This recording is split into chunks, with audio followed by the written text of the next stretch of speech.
just toured the Ben&Jerrys factory, which is absolutely amazing. It's way over there. There's people in line all the way around the building to get ice cream. But if you do the tour, which only costs $4, you get free ice cream at the end of the tour.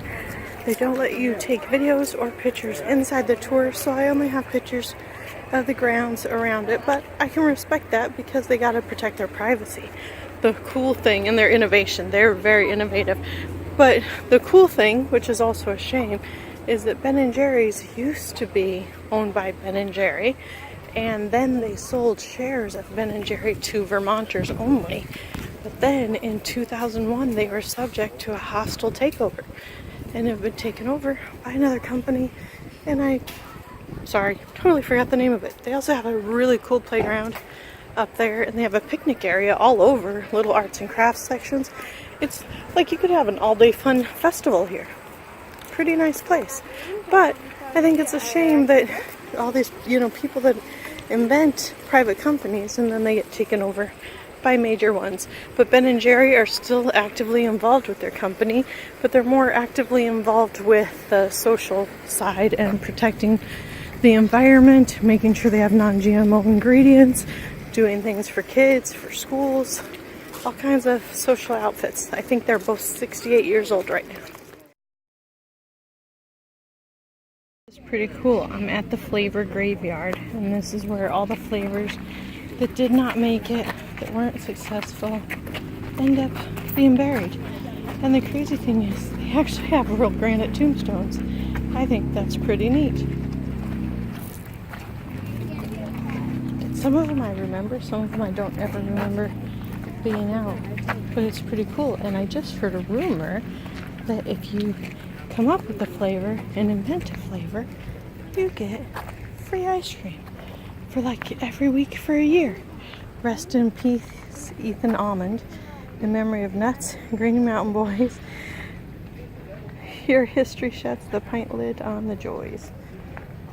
They have little rhymes, I guess, to each tombstone.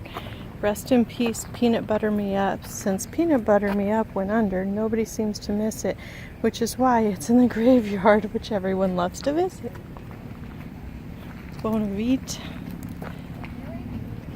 Divinity? Huh. Peanut butter and jelly. A lot of the peanut butter ones are in here. Miss Jolina's sweet potato pie. Oh, I don't know that sweet potatoes would make a good ice cream. Creme brulee? Oh, you'd think that would make one. Urban Jumble. Rainforest Crunch. I do remember that one. This is Nuts. Au Pair. Yeah, I don't think that would work. They do now have a sorbet that now comes in a pint. And I'm going to have to go to the store and try that. Economic Crunch. A delightful mash. This flavor we remember from the stock market crash on the 6th of November. Oh, but it doesn't say what was in it. But that is 1987 market crash. What a cluster. Gooey marshmallows, caramel and peanut butter. What a cluster it was. But inevitable stuff happened, so for better or for worse, what a cluster was tucked away in a hearse. That's my jam.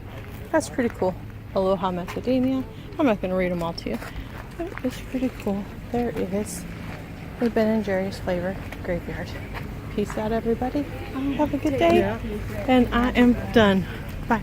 Oh, I did forget to say, Dave Matthews had a brownie. Dave Matthews always has a magic brownie. Bye, everybody. The view up on the hill of the whole facility. I do want to say something. I guess this is one of my social interest things. The longer I've traveled, and in every single state, if you can see that, that is a solar panel yard.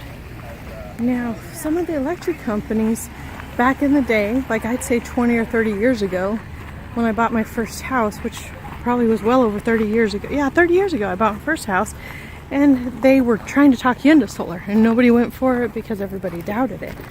Then, now everybody's trying to look into solar, get into solar the past, I'd say, decade or so, and the solar companies are, the electric companies are pushing against it.